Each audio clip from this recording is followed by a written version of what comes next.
Hey everybody, what's going on? Kyle here with another lesson. Today we're going to be doing Speed of Sound. Before I jump into it, I just want to say I've been getting a lot of requests for a Head Full of Dreams. I will be doing that as soon as the sheet music book becomes available, and I have a few months to really get to know those songs. I've been pretty busy lately with school and work, so this is the first lesson I've done in a while. But school is ending soon, so I should have more time to get more videos out. So that being said, let's go ahead and jump into this lesson. Speed of Sound, this is going to be the main riff, the verse, and the pre-chorus. So I'll play the main riff for you real quick so you can see what that looks like.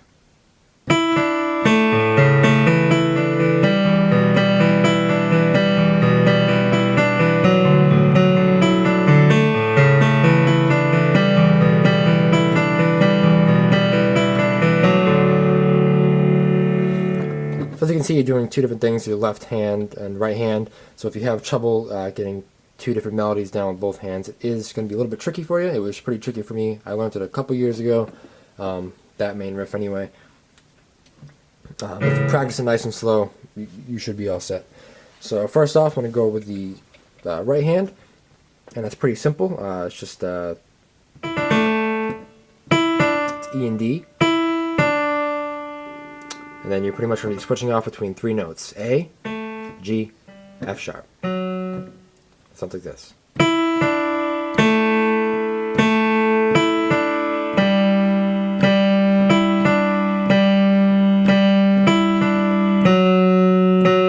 So you're playing A once, G playing for two measures, and then F sharp you're playing for one measure.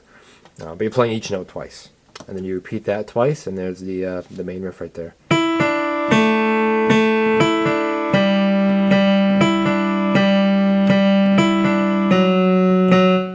Now, the left hand is essentially made up of three chords, but you're not going to be playing the chords. You're going to be playing the individual notes. And the way the individual notes work is they're not moved out. You're not playing them in different order. You're going to be playing them in the same exact order every time, the same exact pattern.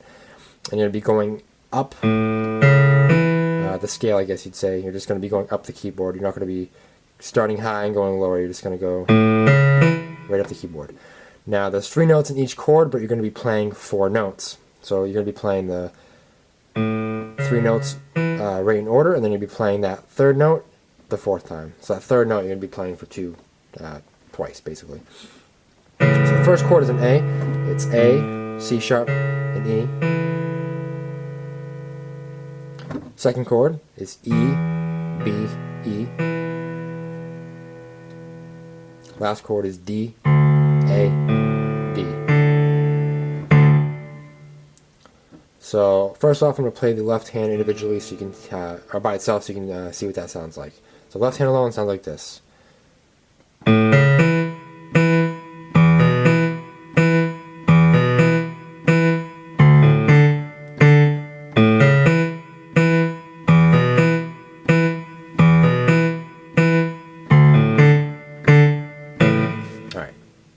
So now I'm going to work on putting those two together, and there is a pattern to it. I'm going to try to explain it the best I can without it getting too confusing. So, start off by playing E and D. Now, so you've hit the first note in the left hand, right hand. You've hit that A. So after you hit that first note in the left hand, you're going to play the first two notes, which is A and C sharp. After that, you're going to go back to the right hand and finish off the note you've already started, A. So you have your one note in the right hand, two notes in the left hand, back to one note in the right hand.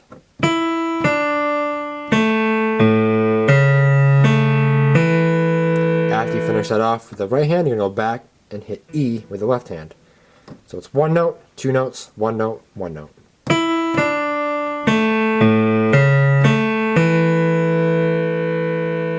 Go back up in the right hand and play E and D.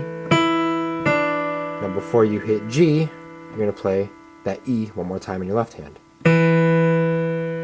So it sounds like this.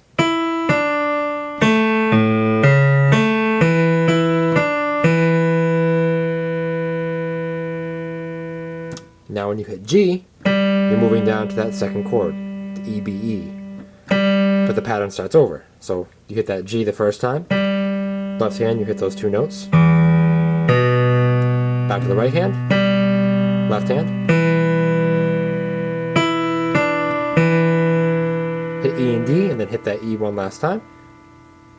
Then G again.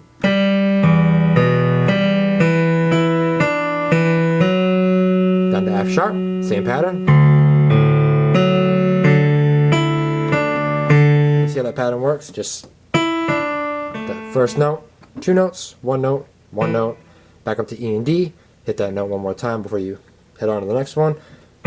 Just like that. That's kind of the best way I can explain it, but I'm going to play it slowly one more time just so you can see it. And I recommend practicing the right hand until you nail that down, and then you can start adding the left hand in nice and slow. Play it nice and slow, otherwise it's going to get a little confusing. So one more time, real slow.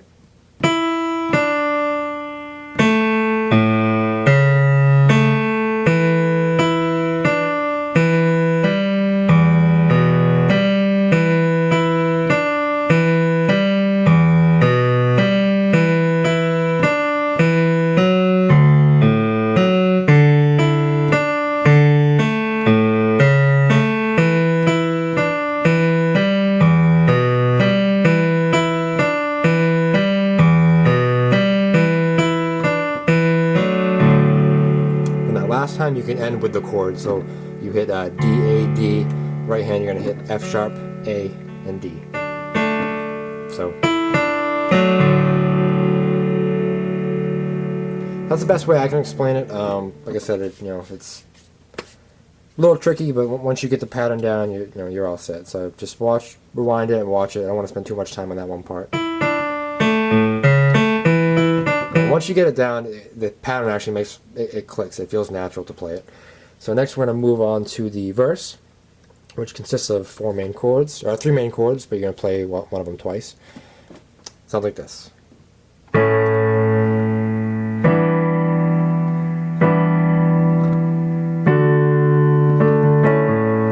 So first chord, right hand you're going to play a familiar chord, A, C sharp, E. Left hand, you're going to play A.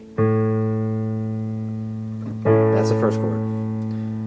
Next chord, you're not going to move too far. You're going to keep that E, but you're going to play D, B, and G.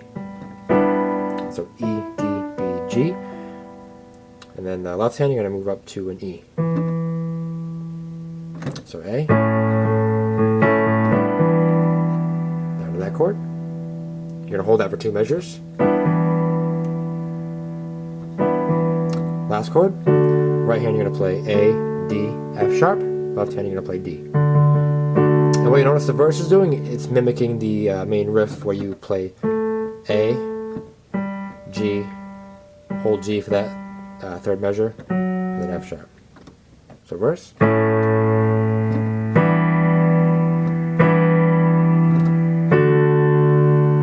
And you repeat that 4 times. Now the studio version doesn't have piano in the first verse. Usually what I tend to do is teach the exact studio version or teach a live variant of it. But for this I'm kind of doing something a little different because there are various acoustic versions of the song and stuff like that. So if you want to get technical, there's no piano in the first verse. But that's the chords right there. You play those 4 times. Now the 4th time there is a little bit of a change. So it's the same chords. But when he says up on the side of this mountain of mine, instead of playing that D chord, it's the same exact chord, but instead of playing D, put an E in there instead. So what that does is that gets it ready to go right back into the main riff, and it adds that little extra note in there that makes it sound like it's going back into the riff. So what that sounds like.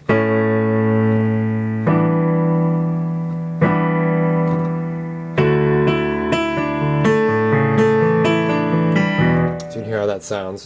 That's what the sheet music book says. I think it sounds pretty good. So that's the verse right there. That's also the same thing as the second verse, third verse, all that. So now we're going to go into the pre-chorus, which is the fun part to play. It sounds like this.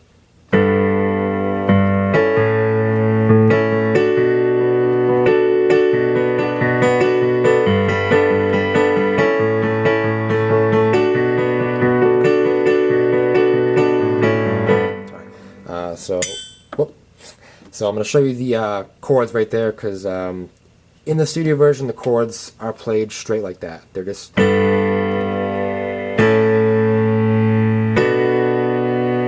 But I like to add a little bit of a different thing to them, and in acoustic versions you can hear that as well. So, right hand, I'm going to say real quickly, you're going to be playing A up here, and you're always going to keep that A in all three of these chords. So you're going to be playing B and D for the first part. You're going to move those up to C sharp and E. And then you're going to move up to D and F sharp. And the whole time, like I said, you're keeping that A right there.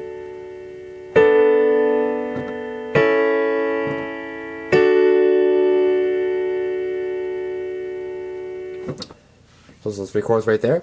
Left hand, you're going to be playing G octaves, up to A octaves, up to B octaves. And that last chord, you're going to hold that for 2 measures. So together it sounds like this.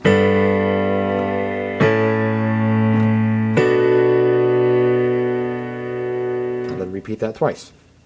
Now the melody I was talking about is, I like to mimic Johnny's guitar when I do that part. That kind of sounds like this.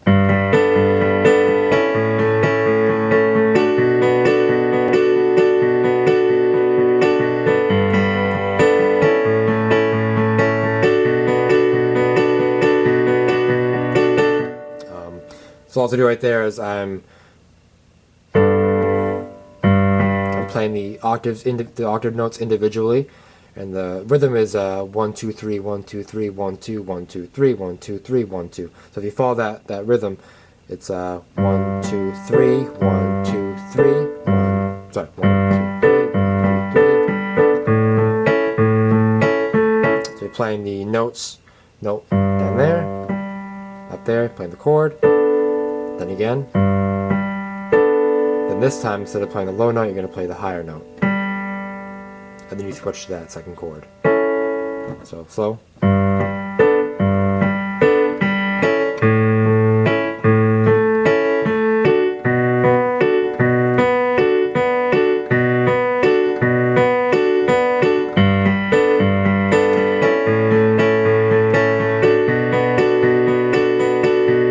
Like I said, that mimics Johnny's guitar.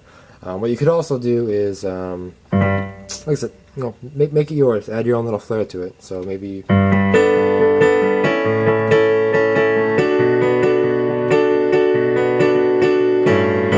right there, all I did was hit that chord back on the way down. That middle chord right there. You can just go back down it.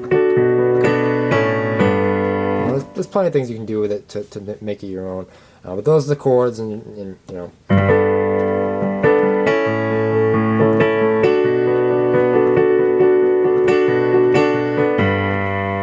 So that's that part. It's a really fun part to play.